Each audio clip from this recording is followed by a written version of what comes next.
Madame, monsieur, bonjour, bienvenue pour ce nouveau dimanche en politique. C'est désormais, vous le savez, le rendez-vous que nous vous proposons chaque dimanche à 11h30. C'est aussi votre émission grâce aux questions que vous nous posez via notre site internet, questions que nous allons relayer au cours de l'émission. Alors aujourd'hui, avec mes deux invités, Françoise Cartron et Géraldine Rabier, nous allons nous interroger sur le système éducatif français avec cette question sous-jacente.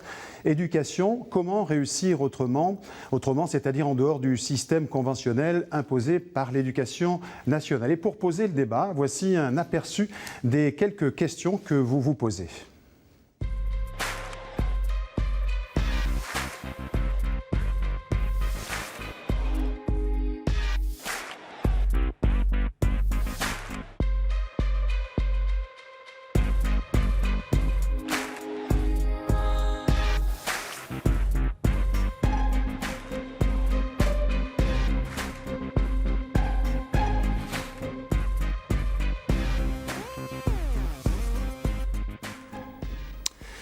Françoise Cartron, bonjour. Je rappelle que vous êtes sénatrice socialiste de Gironde. Vous êtes également membre de la commission culture, éducation et communication au Sénat et que donc à ce titre vous êtes qualifiée pour répondre de ces questions que nous allons évoquer aujourd'hui. Et vous avez été, je crois, aussi enseignante. Alors, j'ai une petite question, la première à vous poser. Est-ce que, au fond, vous considérez qu'un système français qui reproduit des inégalités, qui les accroît même, est un système en échec ? Ah, certainement. Si le système reproduit et même les accroît, c'est une question que l'on doit se poser. Mais c'est la question que nous nous sommes posée. Parce que voilà, parmi les missions que j'ai pu mener, j'ai été rapporteur de la loi de refondation de l'école, impulsée par Vincent Peillon. Et pourquoi cette loi de refondation de l'école ? Parce qu'on est parti du constat, en 2012, que vraiment l'école accentuait les inégalités au lieu de les résorber et qu'on ne pouvait pas continuer encore comme avant, et qu'il fallait refonder cette école. Et c'est tout l'objectif de cette loi de refondation de l'école, avec toute l'ambition. Avec des chiffres qui ne sont pas forcément des chiffres éloquents pour la France. On va voir quelques chiffres. Vous voyez, celui-là, 35e sur 37 pays de l'OCDE, c'est quand même pas des résultats très probants. Géraldine, vous diriez, Géraldine Rabier, on va y revenir, vous êtes cofondatrice d'une méthode qui s'appelle la méthode Clisthène. Mais pour commencer, est-ce que vous diriez qu'il y a un mal français pour l'éducation nationale ? Alors je dirais qu'il y a un mal français, et pour rebondir sur ce que vient de dire Madame la sénatrice, je pense qu'il y a un problème, qui est un vrai problème démocratique et d'honneur républicain, de sacrifier en fait toute une partie de la population et de se dire qu'aujourd'hui encore on est capable d'accepter qu'un enfant dont les parents sont des ouvriers non qualifiés a 2 fois moins de chances d'avoir le bac qu'un enfant de cadre supérieur. Ça, je trouve qu'en termes vraiment d'honneur républicain, c'est vraiment lamentable.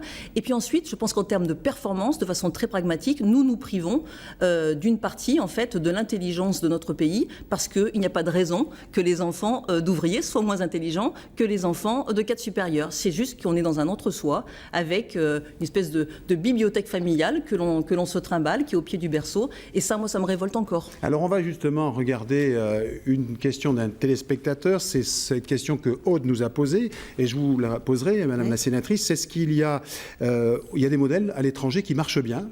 Et pourquoi, au fond, ne pas s'inspirer de ces modèles qui marchent à l'étranger ? C'est une question que nous a posée Aude. Votre réponse ?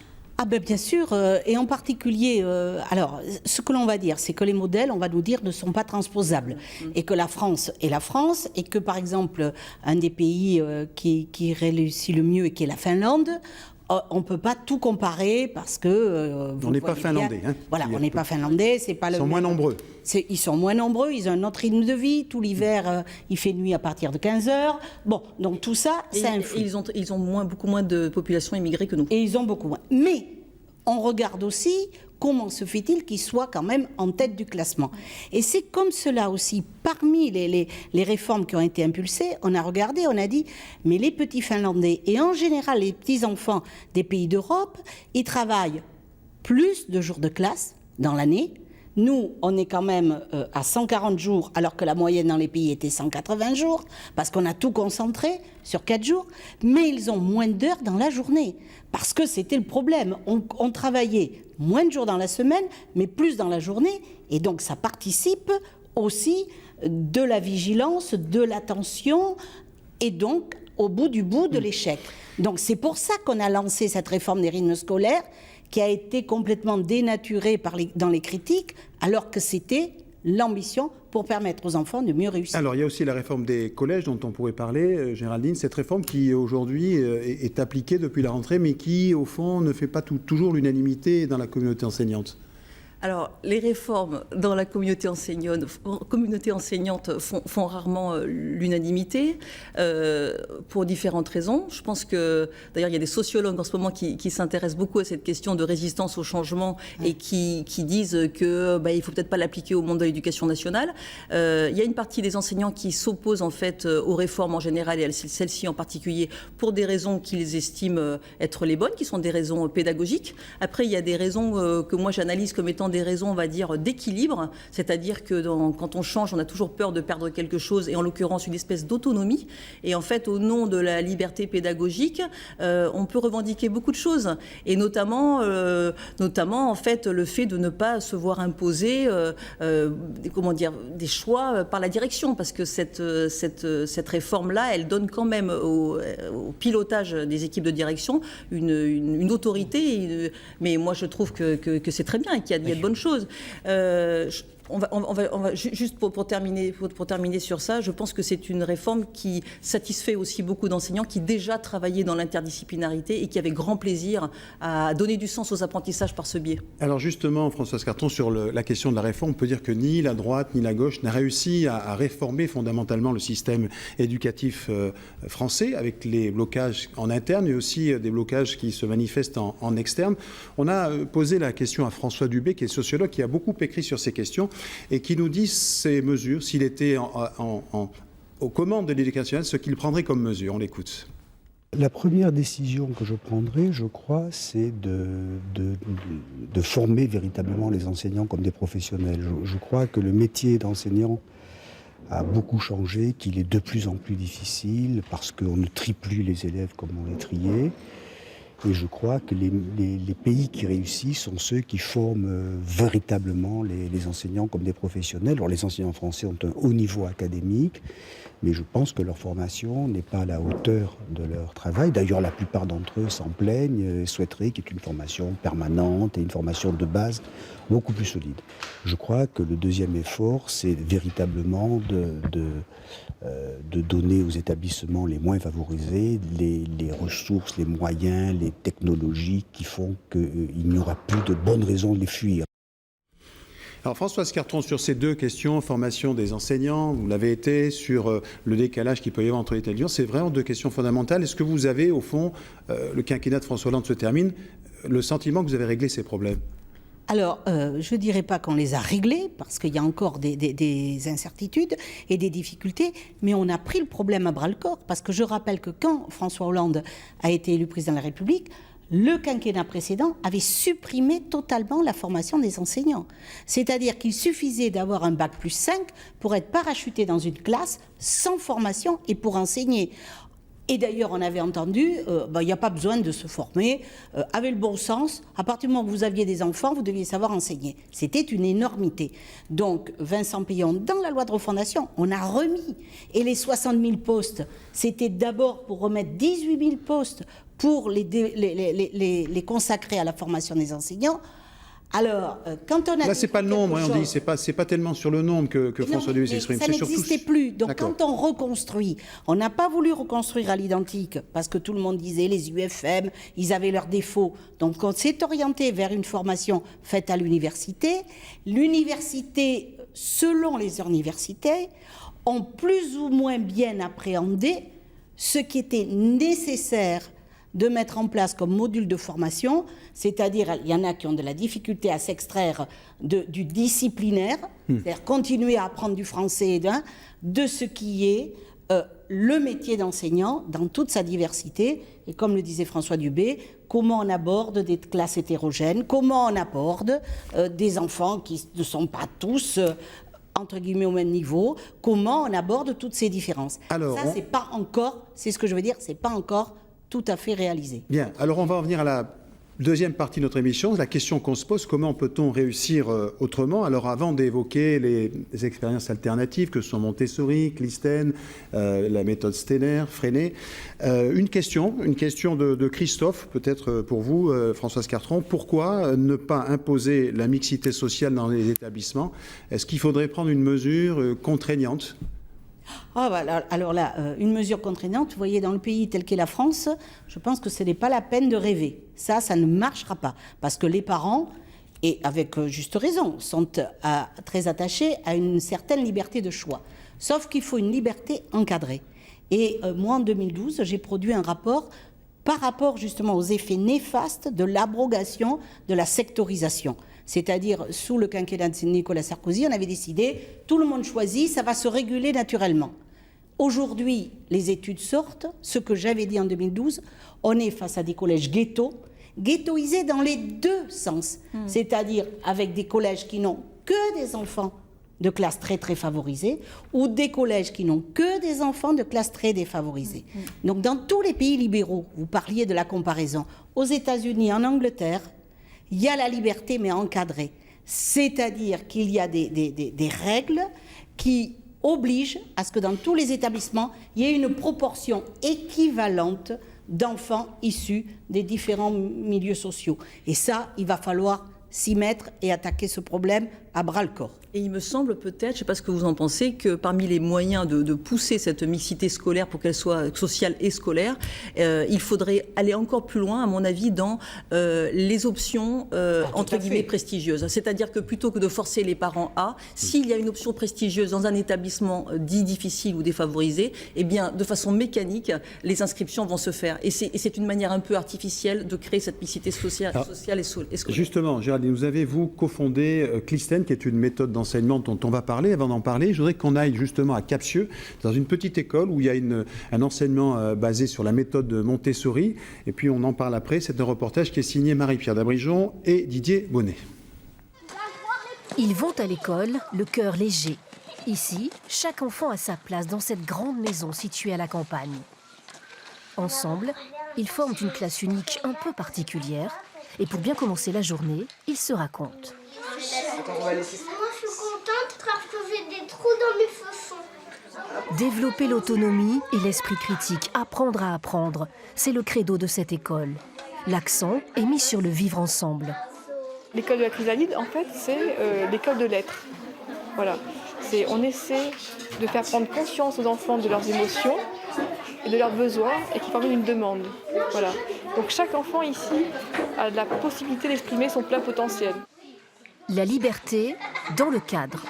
Les élèves, âgés de 4 à 11 ans, ont chacun une feuille de route, mais ils doivent respecter les règles fixées par l'équipe pédagogique. Comme vous voulez, et après on se retrouvera tous ici et vous nous expliquerez pourquoi vous les avez triés comme ça. On essaye de partir du rythme de chaque enfant, de ses compétences, de ses besoins, et on établit donc pour chacun un plan de travail sur une semaine ou deux pour le moment. Donc pour les plus grands, c'est par écrit, et puis pour les plus petits, c'est aussi selon leurs envies et aussi leur avancement. Il faudra aider les plus jeunes pour compter, s'ils veulent les positionner correctement, d'accord ? Inspirés par les pédagogues Steiner, Freinet ou Montessori, les enseignants accordent une place importante aux maths et au français, ainsi qu'aux activités artistiques. Ici, pas de notes ni de punition. Ce qui est nouveau ici, mais déjà, c'est qu'en fait, on reste moins longtemps assis devant notre livre. On apprend nous, on apprend aux plus petits, et les petits après, quand ils vont grandir, il y en a d'autres qui vont peut-être arriver, et du coup, ils vont quand même apprendre. Ils vont apprendre aux autres. Chacun apprend à l'autre. Autre particularité de cette école, la forte implication des parents. Ils s'occupent notamment de la cantine.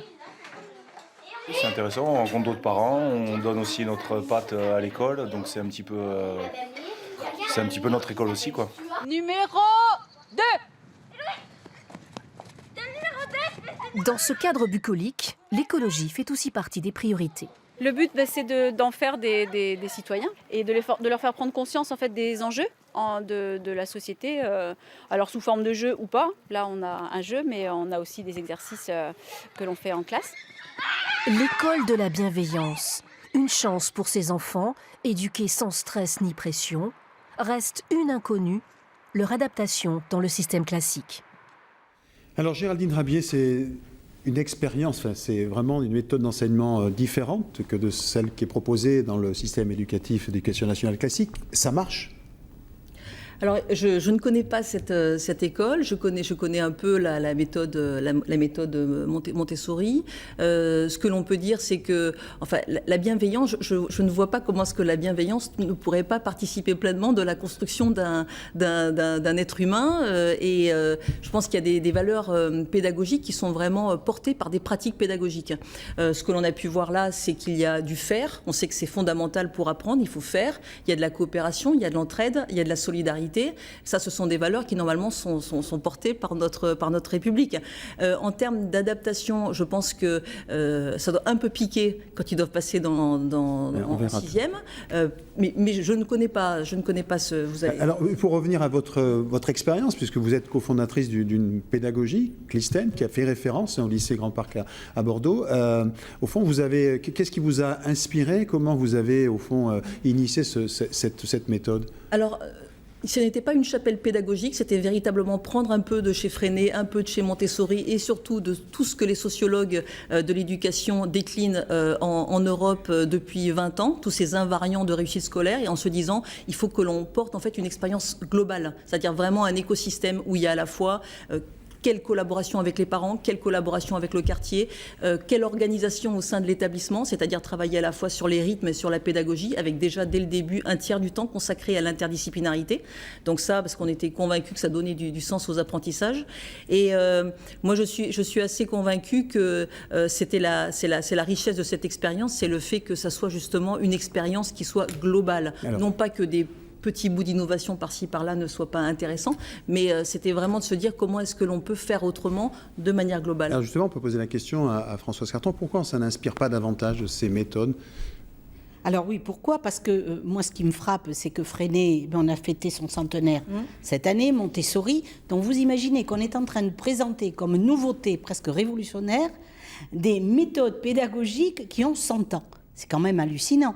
Ça veut dire quoi? Ça veut dire qu'on les a laissés de côté, qu'on les a pas pris au sérieux? Ah ben oui, parce qu'on était imprégné d'un modèle qui était le modèle l'enseignant seul face aux élèves, qui lui seul, l'enseignant, possédait le savoir et allait le délivrer à ses élèves qui devaient le digérer et voilà. Or, aujourd'hui, on s'aperçoit que la société a changé et que l'enfant arrive avec des multiples savoirs qu'il a acquis dans sa famille, là où il vit. Donc cet enfant-là, il n'y a plus le même rapport à l'école, et il n'y a plus le même rapport où seul l'enseignant sait. Donc on est en train de se dire, peut-être que ces méthodes qui étaient plus participatives, plus collaboratives, elles correspondraient mieux. Mais il y a la réticence, je crois, de la maison éducation nationale, il faut quand même le dire, qui s'est construite avec un modèle, avec des enseignants qui ont été de bons élèves et qui ont été bien évidemment dans ce modèle-là et qui ont du mal à penser qu'on peut réussir autrement. D'accord, mais peut-être qu'on pourrait juste avoir une politique volontariste. Alors c'est ce qui est porté, mais regardez ce que ça déclenche. Dans la loi de refondation de l'école, dans la réforme du collège, où on met 20% d'autonomie et 20% d'interdisciplinaire, ça veut dire qu'on casse l'enseignement par matière cloisonné, parce qu'il faut quand même le dire. Oui, là, on va demander aux professeurs de travailler sur un projet ensemble. Le prof de physique avec le prof de français, le prof d'art plastique, pourquoi pas? Vous voyez la révolution que ça provoque. Donc, imaginez qu'on ne fait pas bouger. Je ne sais pas, il y a quelqu'un qui avait parlé d'un mammouth. On a quand même là quelque chose à faire bouger. Il va falloir... On va prendre la question de Jean-Paul, justement, sur ses expériences d'enseignement alternatif. Jean-Paul, qui se pose cette question après une scolarité en Montessori. Est-ce qu'on n'est pas, au fond, déboussolé quand on rentre dans une filière classique? Vous avez un peu parlé de ça tout à l'heure, Géraldine. Je pense que ce qui est pris n'est plus à prendre. On m'a souvent posé cette question par rapport à Clisthène en me disant, et les élèves, ils sont habitués à des modes de fonctionnement différents. Par exemple, vraiment la valorisation de l'erreur. La capacité à prendre la parole à l'oral. Je pense que les élèves de Clisthène, quand ils arrivent au lycée, on sait tout de suite, parce qu'ils n'ont pas peur. Ils n'ont pas peur. Ils sont vraiment habitués à prendre la parole. Donc, je pense qu'après, une fois qu'on a des bases, où on est en sécurité, où on a été vraiment dans un climat de bienveillance, on est capable de pouvoir s'adapter beaucoup plus que si on est dans l'insécurité et dans l'échec. Non, d'accord, pas d'inquiétude a priori. Moi, je vais vous parler de l'expérience. J'ai eu une fille qui a été dans une classe freinée en CM1, CM2. Et des collègues me disaient « Oh là là, quand elle va arriver en 6e, ça ne va pas être possible, elle va être en difficulté. » Eh bien non, alors il y a eu un temps d'adaptation, sauf qu'elle avait l'autonomie, elle savait se gérer, et vous savez, toutes ces difficultés qu'on dit du passage du CM2 en 6e, où l'enfant peut être perdu, eh bien non. Ils ont appris à travailler autrement et ça, ils le gardent. Alors, Françoise Cartron, on ne peut pas ignorer qu'on est dans une période de pré-électorale où chacun des candidats à l'élection présidentielle a son propre programme, clé en main. Bruno Le Maire, on va en voir un extrait, qui lui aussi a son programme, qui veut un collège plus autonome, qui veut un collège unique. Donc, au fond, on va entendre ce que pense François Dubé des politiques en période préélectorale, de ces politiques qui ont tous leur avis sur l'éducation nationale. On l'écoute. Je dirais avec un peu de tristesse que pour le moment, et pour l'essentiel, on est dans la phase démagogique. On est dans des propos militaires sur retour à l'uniforme. Alors je précise, il n'y a jamais eu d'uniforme à l'école publique. Mais on est dans retour au tableau noir, retour à l'autorité des maîtres, retour à la sélection, en entrée en 6e. Ça, c'est plutôt côté droite de l'échiquier, mais je suis sans nuance. Hein. Je veux dire, il y a quand même des positions un peu plus subtiles. Et puis du côté gauche, on est toujours dans cette idée qu'au fond, on trouvera une sortie en développant la massification scolaire. Alors on dit 60% d'une classe d'âge en licence. Pourquoi pas ?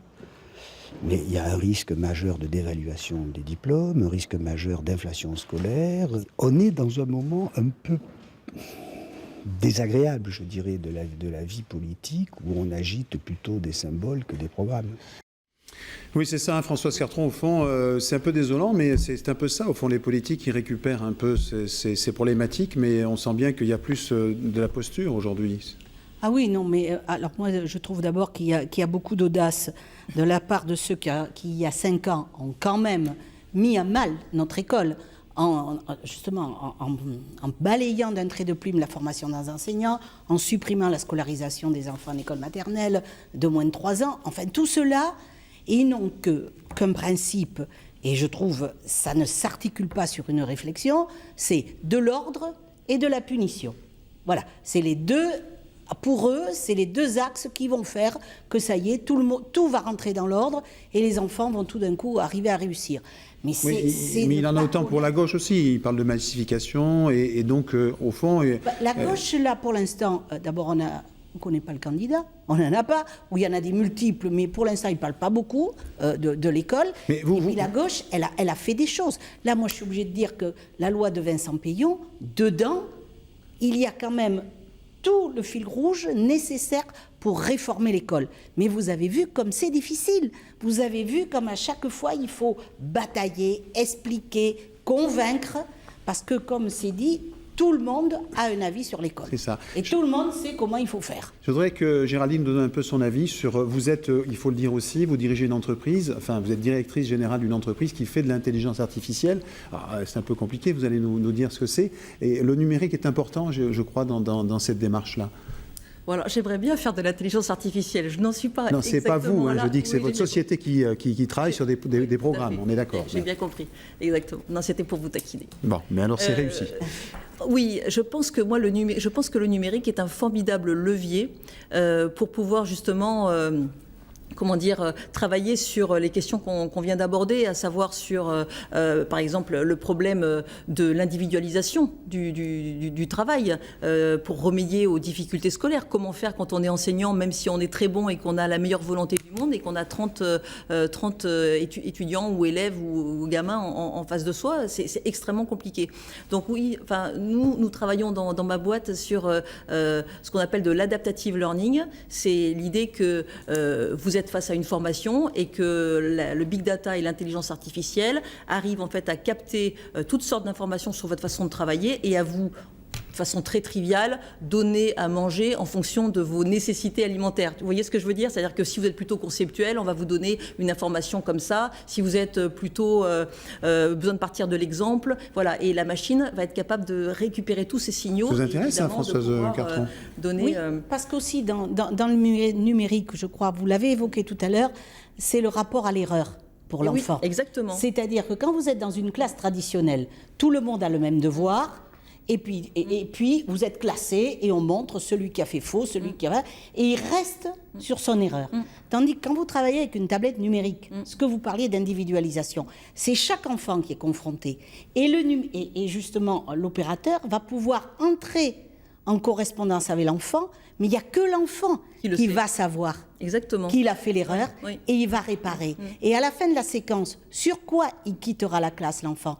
Sur un exercice réussi, alors que dans la classe traditionnelle, il aura quitté la classe sur le fait qu'il aura eu 5 sur 20 à l'exercice et qu'il s'était trompé. Oui, cette notion... Oui, pardon, non, je disais, ce qui est très intéressant pour revenir sur la notion qu'on abordait tout à l'heure, où je disais faire ensemble la coopération, l'entraide et la solidarité. Si on regarde de façon plus globale, par exemple, la pédagogie des MOOC, dont on parle beaucoup, c'est-à-dire ces cours en ligne gratuits, ouverts, où n'importe lequel d'entre nous peut aller s'inscrire, on voit qu'ils sont en train de faire rentrer cette question du faire ensemble et de dire ce qu'on appelle le peer learning, c'est-à-dire travailler avec ses pairs. Et ça, je pense que ça aussi, ce sont des choses sur lesquelles il va falloir se pencher de façon très sérieuse, de se dire, comme le disait Madame Cartron tout à l'heure, l'enseignant a un rôle aujourd'hui de modérateur, qui n'est plus dans la transmission directe, mais comment faire en sorte pour que ces intelligences-là, que tous ensemble, on puisse être plus intelligents. Et je pense que le numérique est une révolution, on le sait tous dans notre vie quotidienne, mais qu'il faut absolument que l'éducation nationale, que les enseignants, et certains le font merveilleusement bien et avec beaucoup de plaisir,